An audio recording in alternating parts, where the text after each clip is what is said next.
बीते कई दिनों से मीडिया में एक ही खबर छाई हुई है। 26 साल की एक लड़की श्रद्धा की निर्मम हत्या की खबर, जिसकी उसके ही लिव इन पार्टनर ने कई महीनों पहले हत्या कर दी और उसकी लाश के टुकड़े करके कई दिनों तक दिल्ली के अलग अलग हिस्सों में फेंकता रहा।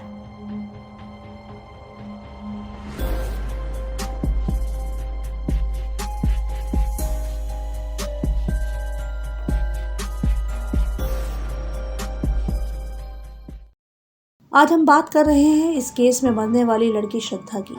इसका पूरा नाम श्रद्धा वॉकर था, जो महाराष्ट्र के पालघर में अपने माता पिता व छोटे भाई के साथ रहती थी। 26 वर्षीय श्रद्धा 2018 में नौकरी की तलाश में पहली बार मुंबई आई। उसे मालाड के एक मल्टीनेशनल कंपनी के कॉल सेंटर में नौकरी मिल गई। इसी कंपनी में उसकी मुलाकात आफ्ताब अमीन पूनावाला से हुई, जो उसी कॉल सेंटर में काम करता था। पहले दोस्ती हुई और 7-8 महीनों में ही वो दोस्ती प्यार में बदल गई। 2019 की शुरुआत में श्रद्धा और आफ्ताब ने तय किया कि वो अलग अलग रहने की बजाय एक साथ ही रहेंगे। इसलिए दोनों मालाड के ही एक घर में शिफ्ट हो गए और लिव इन में रहने लगे। कुछ दिनों बाद श्रद्धा पालघर अपने घर गई, जहां उसने अपने माँ बाप को आफ्ताब से अपने रिश्ते के बारे में बताया और कहा कि वो उससे शादी करना चाहती है। लेकिन माँ बाप इस गैर मजहबी लड़के से रिश्ते के लिए किसी भी कीमत पर तैयार नहीं थे और श्रद्धा अपनी बात पर अड़ी हुई थी।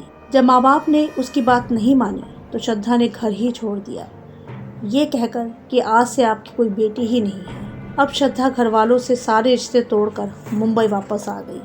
घर वालों से दूरी हो गई, लेकिन माँ कभी कभी श्रद्धा से फ़ोन पर बात कर लेती थी। 20 जनवरी 2020 को श्रद्धा की माँ की मौत हो गई। माँ की मौत की खबर सुनकर श्रद्धा घर आई, लेकिन सारी रस्में पूरी होने के बाद वापस मुंबई चली गई। श्रद्धा ने अपनी माँ को फ़ोन पर बताया था कि आफ्ताब और उसके बीच अक्सर झगड़े होते थे और गुस्से में वो श्रद्धा पर हाथ भी उठा देता था। परेशान पिता ने कई बार श्रद्धा से कहा कि वो आफ्ताब से रिश्ता खत्म कर दे और वापस घर आ जाए, लेकिन वो नहीं मानी। गुस्से में पिता ने अब फ़ोन करना बंद कर दिया। अब वो श्रद्धा के व्हाट्सएप और फेसबुक स्टेटस से रोज़मर्रा की जानकारी लेकर ही तसल्ली कर रहे थे।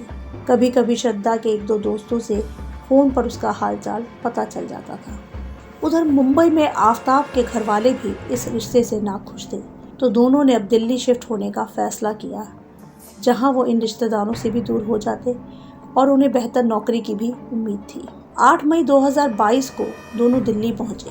2 दिन होटल में रुकने के बाद एक दोस्त की पहचान से छतरपुर में एक घर किराए पे लिया, D93/1। यहाँ आफ्ताब को तो कॉल सेंटर में नौकरी मिल गई, लेकिन श्रद्धा की तलाश जारी थी। दोनों में अक्सर शादी की बात पर झगड़ा होता था, फिर सुलह हो जाती। श्रद्धा शादी के लिए लगातार दबाव बना रही थी, जबकि आफ्ताब शादी टाल रहा था।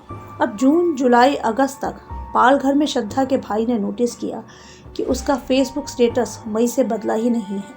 उनकी चिंता बढ़ गई। फिर सितंबर में श्रद्धा के एक दोस्त ने भी फ़ोन करके उन्हें बताया कि 2-2.5 महीने से श्रद्धा की कोई खबर नहीं है। मुंबई के दोस्तों की भी श्रद्धा से महीनों से बात नहीं हुई थी। पिता ने अब घबराकर पालघर के पुलिस स्टेशन में बेटी की मिसिंग रिपोर्ट लिखवाई, जिसे दिल्ली के मेहरौली पुलिस स्टेशन में ट्रांसफर किया गया। श्रद्धा के पिता व भाई 9 नवंबर को दिल्ली पहुंचे। दिल्ली पुलिस ने फौरन एक्शन लेते हुए आफ्ताब के फ़ोन नंबर को सर्विलांस पर डाला और उसे ट्रेस करते हुए वो आफ्ताब के छतरपुर वाले घर पर जा पहुंचे। आफ्ताब उन्हें घर पर ही मिल गया। जब श्रद्धा के बारे में उससे पूछा गया तो उसने कहा कि 18 मई को झगड़ा होने के बाद श्रद्धा गुस्से में वापस मुंबई जाने का कहकर घर से चली गई और उसके बाद उसे श्रद्धा के बारे में कुछ भी नहीं पता। लेकिन पुलिस को उसके बयान पर शक हुआ और जब कड़ाई से उससे पूछताछ की गई तो उसने 18 मई 2022 का सारा काला सच पुलिस को बताया, जिसे सुनकर सब सन्न रह गए। 18 मई को झगड़े के दौरान आफ्ताब ने गुस्से में श्रद्धा का गला जोर से दबाया जब तक वो मर नहीं गई।